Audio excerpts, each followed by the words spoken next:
Ya, dan Nabi mengatakan bahwa eh, jika kalian temukan seperti itu, maka barang siapa yang membunuhnya akan dapat pahala.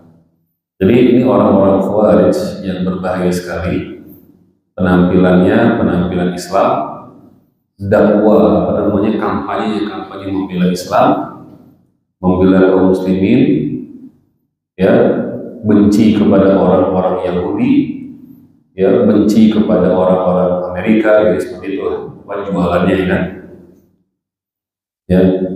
Tetapi di dalam itu ada misi, ya, di mana mereka juga membasmi kaum muslimin, membantai kaum muslimin. Memang betul membantai, ya, bukan yang pembunuhan, betul-betul membantai. Makanya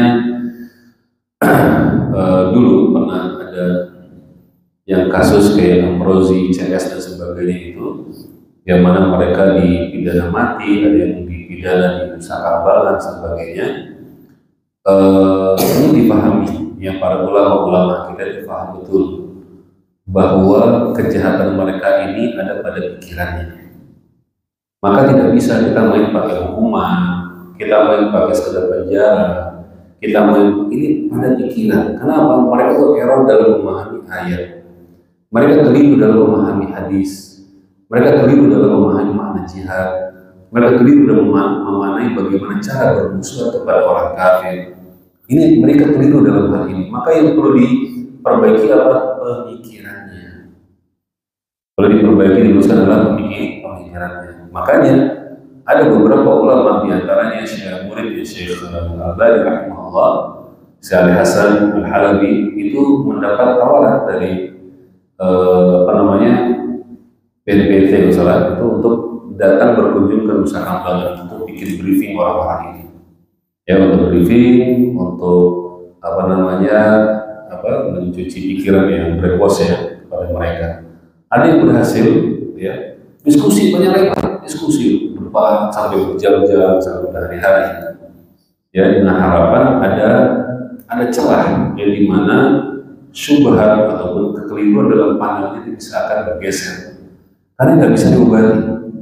Ini orang-orang seperti ini, ya, mau dia dibentuk dihukum kayak apapun, tidak akan berubah. Pengikutnya banyak, ya. Salah satunya adalah yang ikut pernah menjadi gubernur di wilayah Australia, yang pernah datang ke Pontianak, kita undang untuk isi tabligh akbar di Mujahidin, di Polda dan yang lain. Itu beliau bilang, kami hanya perlu waktu sekitar setengah jam untuk, ya, mengubah yang tadinya ini adalah pemuda polos, semangat untuk Islam, diubah 30 menit saja cukup jadi pengantin untuk hukum jihad. 30 menit. Coba bayangkan, pemikiran diputar balik sedemikian rupa, ya. Dan itu memang sudah ada jaringan di kemana, ke mahasiswa, pelajar, ya, pergerakan dan sebagainya. Maka ini berbahaya sekali. Dan barang siapa yang mengikuti, memperhatikan dasar-dasar daripada kaidah-kaidah, ya, di dalam masalah pembahasan akidah Ahlussunnah wal Jamaah, maka dia akan mudah untuk mendeteksi penyakit-penyakit ini yang ada di hati para orang-orang yang masuk ke golongan ini. Maka kita perlu untuk berwaspada. Baik, jamaah yang dirahmati Allah, ini orang-orang ini termasuk yang dimaknai hamilatun nasibah. Mereka itu mengangkat senjata, mereka itu katanya berjihad, mereka itu puasanya, sholatnya enggak kurang-kurang hebat, luar biasa. Tapi apa yang terjadi adalah Allah tidak menerima amal mereka disebabkan kesalahan mereka dari sisi pengamalan. Ini yang berbahaya. Capek luar biasa mereka, tapi tidak mendapat bagian dari pahala di sisi Allah Subhanahu wa Ta'ala. Ada pun pendapat tafsir yang kedua daripada kalimat amilatun nasibah adalah kondisi orang-orang kafir di neraka nanti. Apa itu? Yaitu nanti jemaah di padang mahsyar, ya, Orang-orang kafirnya akan dibuat oleh Allah bekerja keras sampai nggak ada titik, bukan titik penghabisan, sampai melewati batas daripada kemampuan daripada manusia, nggak habis-habis, dan itu tidak akan ada habisnya. Dipaksa, dibuat oleh Allah orang-orang kafir ini bekerja habis-habisan, habis-habisan. Contohnya nanti pada hari kiamat, pada masyar, orang-orang kafir ini akan didekatkan matahari kepadanya qadru mailin, yang jarak kurang lebih 1 mil. 1 mil kurang lebih 2-3 kilo matahari. Ya, dan pada hari itu orang-orang yang kafir akan tenggelam dengan keringatnya sampai ke wajahnya. Gimana orang bernapas sampai wajahnya? Bapak tahu ada yang nggak bisa tenggelam? Apa ada yang tahu nggak bisa berenang? Tahu, bayangkan rasanya orang yang sedang gelut-gelut gitu. Dan itu paling tidak 50.000 tahun. Seperti itu kondisinya. Filial ikan miqdar 50 nafas. Pada hari itu yang satu harinya sama dengan 50.000 tahun di dunia. Dibuat orang-orang kafir ini akan kondisi seperti seperti itu, orang yang sedang berusaha untuk naik dari air. Pernah ada yang belum bisa berenang 5 menit aja di air, apa yang dia rasakan? 5 menit tidak bisa berenang di air. 50.000 tahun dibikin orang ini lelah sampai orang ini batas kemampuan manusia. Ya, 50.000 tahun di sana, baru di padang masyar. Setelah itu di antara hukuman mereka adalah dalam surah Al-Muddathir Allah berfirman, sa'urhiquhum sa'uda, aku akan membebani mereka untuk pendakian yang melelahkan.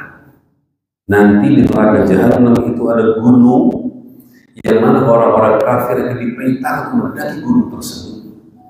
Ya, dan gunung itu sangat licin dan sangat panas. Maka orang-orang kafir akan berusaha untuk mengejar, dan setiap tangan mereka menggenggam menyentuh lantai gunung tersebut, badan gunungnya, maka tangannya akan hancur. Kenapa? Kan panasnya. Terus dia daki terus, akan daki yang sangat panas. Ketika mereka sudah naik, maka mereka akan menjatuhkan diri ke lembah neraka. Dan itu naik lagi, jatuh lagi, naik lagi, jatuh lagi, sampai hari yang Allah tidak, yang kita tidak tahu kecuali hanya Allah saja yang mengetahui. Gunung, Pak, ada yang pernah naik gunung di sini? Ya, bagaimana kalau gunung itu kita naik dalam kondisi happy, enak, pemandangannya indah? Bagaimana kalau di belakang kita itu ada penjaga neraka yang bawa cambuk? Kalau tidak lari maka akan disembat dengan cambuk dan neraka, yang membuat kita akan lari menjauh dan mendaki terus. Yang di punggungan gunung itu licin dan panasnya membara. Setiap kita pegang dinding gunung, habis hancur. Ya, begitu seterusnya. Ini pekerjaan yang sangat meletihkan dan sangat berat. Terus, bukan hanya satu kali. Gambaran yang lainnya, amil dan nasibah, bahwa yang nanti hukuman yang dihadapi oleh orang-orang kafir adalah dibelenggu dengan rantai besi dan diseret di atas belenggu tersebut, sampai mereka kepayahan. Allah berfirman, ketika belenggu dan rantai dipasang di leher mereka sampai diseret ke dalam air yang sangat panas, kalau mereka dibakar dalam api. Alhamdulillah. Jamaah dirahmati Allah.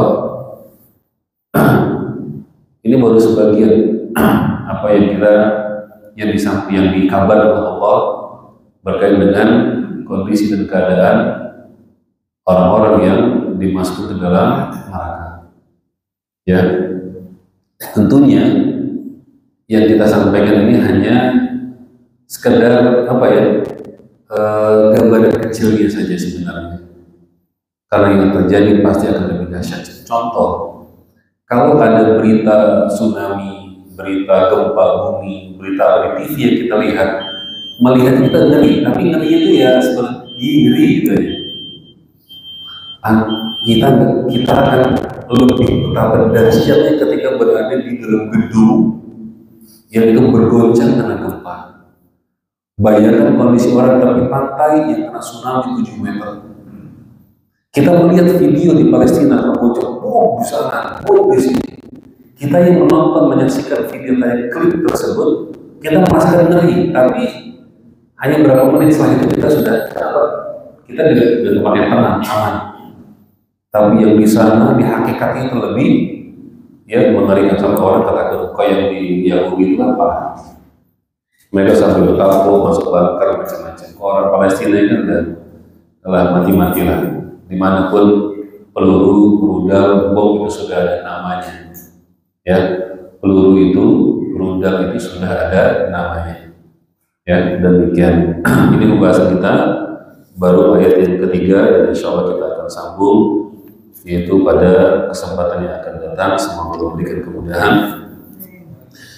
dan semoga Allah menjaga kita dan orang-orang yang kita cintai, keluarga kita semua, ya agar terhindar daripada keburukan, ya kehinaan di dunia dan kehinaan di akhirat.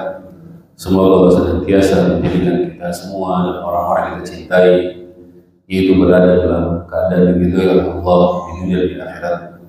Dan semoga Allah berikan kepada kita semua kebaikan dunia dan akhirat. Dan semoga Allah jauhkan kita dari semua keburukan di dunia dan akhirat. Amin ya rabbal alamin. Kita akhiri wabillahi taufiq hidayah. Assalamualaikum warahmatullahi wabarakatuh.